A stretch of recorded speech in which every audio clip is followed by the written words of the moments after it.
Terrence Bud Crawford finally reacts to the statements made recently by his own promoter, Bob Arum, who says he's not going to go bankrupt promoting him.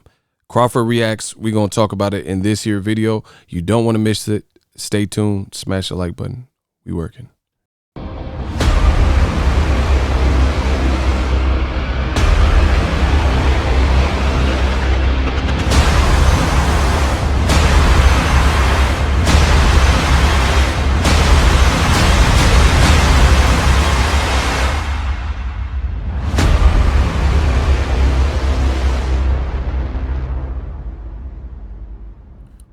Yo, what up, Fight World? It's your boy Ego, and I'm back with more boxing. Make sure you smash the like button. Also, subscribe to my channel for the latest and greatest in boxing. If you want to become part of the gang, notification gang, please hit the bell icon.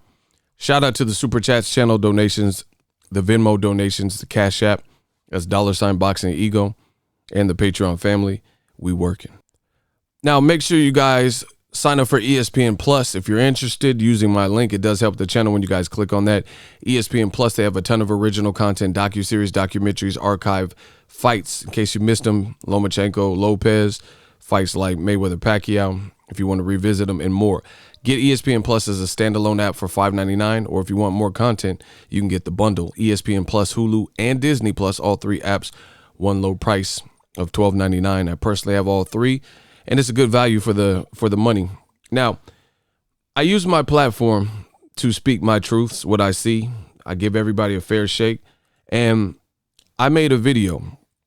Ego Stradamus strikes again. Made a video where, me having nuts, I said what I had to say regarding Crawford. I thought he was being disrespected by his own promoter. And I made the video, and I made several videos and live streams and stuff talking about this. This is just my personal opinion. I thought Bob Arum, who's made comments basically saying Crawford sucks as a self-promoter and he needs to do more and be more like Mayweather and Pacquiao and Teofimo Lopez. It just didn't make sense for your very own promoter to kind of throw you under the bus like that and blame it all on you. Now, the UFC president, Dana White, he actually had some very harsh words. I didn't say it like this, but Dana White, he went in viciously on Bob Arum for those comments at his own press conference for the UFC. And he said, I hate that guy. He's a scumbag. And he was just, a lot of cuss words, expletives. Let me just play the clip. Yeah, I didn't see how that whole thing played out, but I heard Bob Arum, fucking little bitch, crying about it. Fuck him. I had to throw that in there. I fucking hate that guy. Anyway. Did you see his fight, not to bitch on Bob Arum, but he said that, I've lost so much money on Terrence Crawford, I could build a house in Beverly Hills or something? You imagine if I said that? Are you fucking kidding me? You guys would murder me if I said that. I'd never hear the end of that. That's what you do. That's not his fucking problem. That's your problem. His problem isn't to figure out how you make money. You fucking signed a deal with this kid. Your job is to promote him. Your job is, you made a deal. All these kids that I signed, and if you look right now at all the kids that we've signed and how many people we have on our roster is very inflated right now. We have a very, very big roster, the biggest roster we've ever had in the history of the company. I have to pay all these kids. How I pay them is not their fucking problem. It's my fucking problem.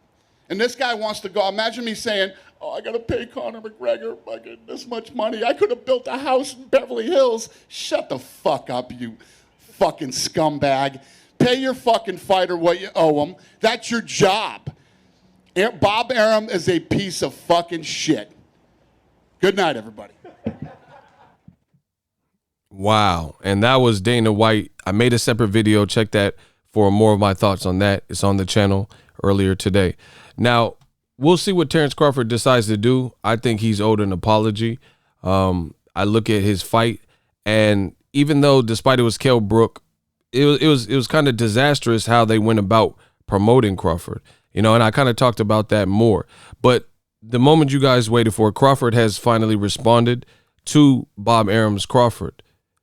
The only thing is he did it indirectly. And I want you guys to watch what this is, something from Terrence Crawford's official verified Instagram account, social media, and this is what he posted.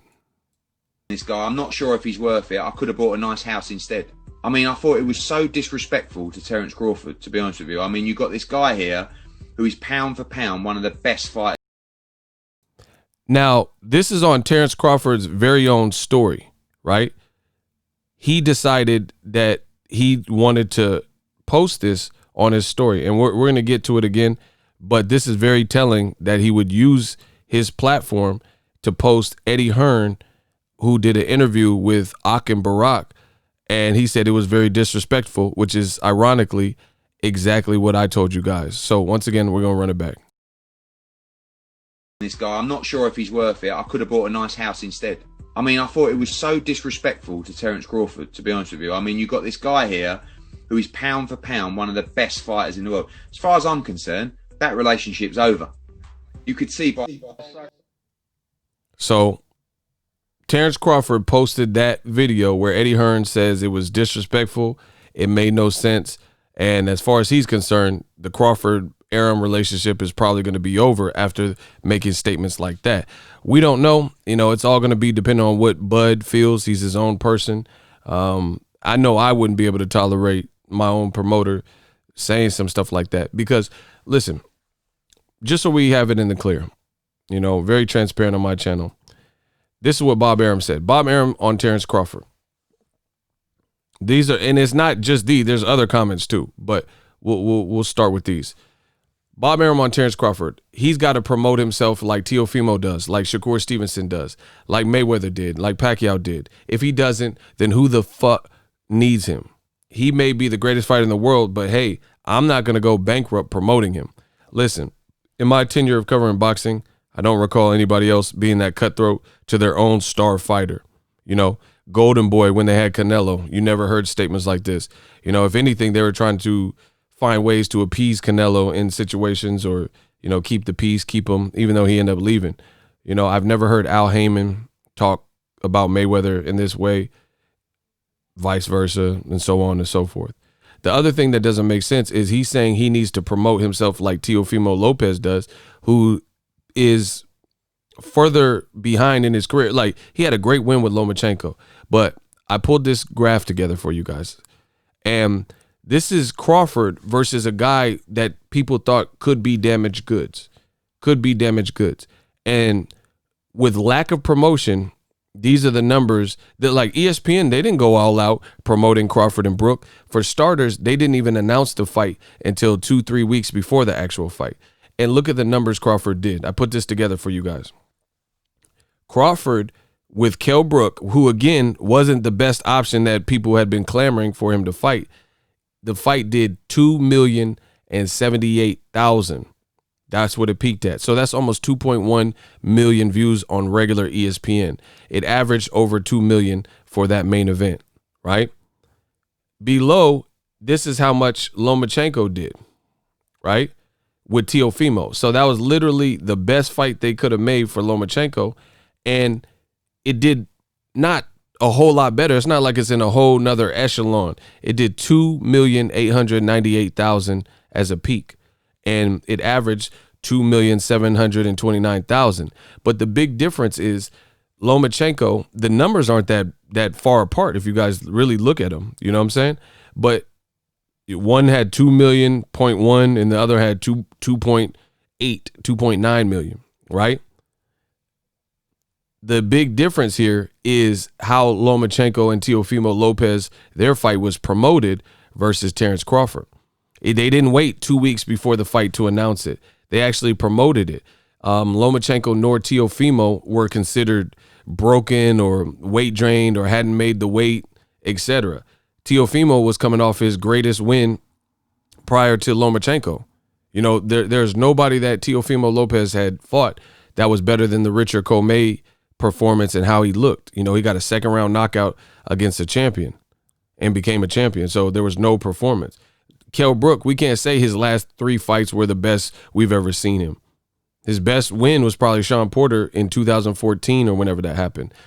And the other thing is Lomachenko, like I said before, Lomachenko and Teofimo was actually promoted on top of being a fight that people were anticipating. So I think all in all, it was wrong for Bob Arum to say that and then say that Crawford needs to do so much better promoting.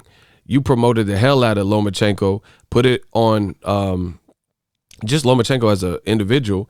You also put Lomachenko on a pedestal, and you put his fight with Teofimo on ESPN, ESPN Deportes, and ESPN Plus. Meanwhile, Crawford fought somebody that wasn't anybody's first choice for Crawford to fight. He still produced great numbers, and you're throwing him under the bus saying he need to do more. Lomachenko don't do more. Lomachenko don't even speak English in half of his interviews, you know? So why has Crawford got to do more? He's producing numbers like that with a damaged Kell Brook, you know? And it's not far off from what Lomachenko's doing. So can you imagine if Top Rank put Crawford in there with Keith Thurman or Sean Porter or somebody that people had been asking to see that fight from Crawford? You see what I'm saying? And they also did a 3-episode special, Blood, Sweat, and Tears, for Lomachenko and Teofimo, as well as having a fly-ass flyer for the fight, you know? They didn't have no crazy graphic flyer. Here's another thing Crawford posted when he fought Mean Machine. There was no top-ranked fight, listen to me, no top-ranked fight that did over $1 million in 2019. Crawford fights Mean Machine. Again, not a fight that people had been planning on seeing. You know, it wasn't like an Errol Spence Crawford. And he was the most viewed boxing event on cable in 2019 in December of last year, fighting Mean Machine with a peak viewership of 1.65. I followed Crawford's whole career. Bob Arum is in the wrong. Crawford and Dongo also produce good numbers for ESPN. And these are, again, not the people that people want to see Crawford fight. Lomachenko, look at his numbers, you know. Look at his numbers. And he's getting better, you know, I guess some of the better fights in his division, like Teofimo. So I think it was wrong, and it shows you there is some strain in that relationship, because why would Crawford put on his story, like, basically acknowledging what Eddie Hearn said, and he posted it on his own personal story? I mean, that has to tell you something. That has to tell you something about how he feels, you know? Whether he says anything, Crawford's he's a classy dude, so he might not say nothing. But the fact that he posted that Eddie Hearn clip, that's kind of like an admission, you know? That's kind of an admission of how he feels, because he wanted people to see that, obviously, because he posted on his social media. So we'll see. We'll see what's next for Crawford, and we'll see what happens with this Top Rank situation. But I think he's owed an apology. That's just my personal opinion on my channel. Drop your thoughts in the comment section. Let me know how I did. As always, hate, comment, and subscribe. Till next video, it is Ego signing off. So if you enjoyed this video and want more content like this on the channel, you can show your appreciation by going to the PayPal donate button or the YouTube support button, and you can donate any amount that you feel is equivalent to the value of this video. Much more to come. Thank you guys for your support. Boxingego, the future of boxing.